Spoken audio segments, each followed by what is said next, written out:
At ngayon po nasa linya ng telepono si DPWH Secretary Vince Dizon. Secretary Dizon, good afternoon. Si PR Arcangel po ito. Good afternoon, Pia. Yes, good afternoon. Secretary, kayo po ba? Nasaan po kayo ngayon, Secretary? Nasa Davao po ako at papunta na po akong Jensan in a few minutes. So, Opo, yes. based on what you've seen so far, Secretary, ano po yung assessment po ninyo? Well, so obviously napakalakas nung isa to sa mga pinakamalakas sa mundo na this year. So, titignan muna natin. Pero initial assessment, merong roughly running total nasa 1 billion na yung damages sa iba't ibang buildings.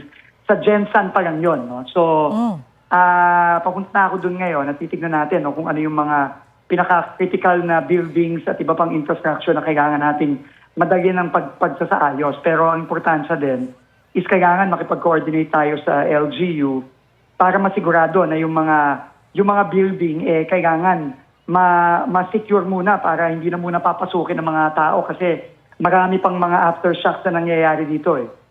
So muna, importante yung assessment muna and yung pag-secure ng mga buildings kasi hindi pa tapos ito tuloy-tuloy pa rin ang mga aftershocks. Magagakas yung mga aftershocks.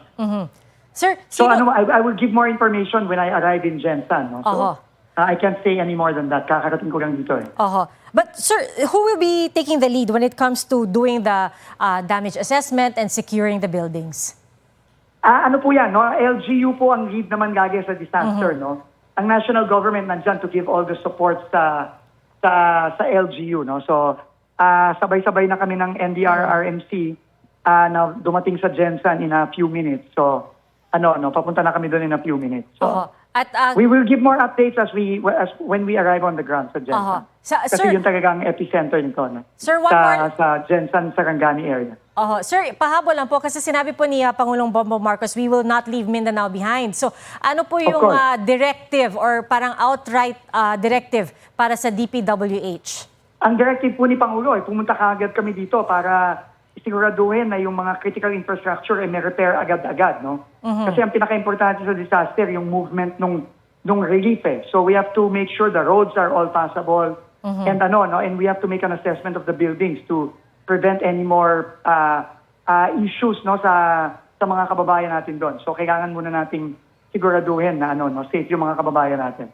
Sir, masasabi na sige, po... Pia, sorry Pia, I have to leave sige. na. So, alright, we understand. I'll have to go ahead. Okay. Thank you so much for your time, DPWH Secretary Vince Dizon.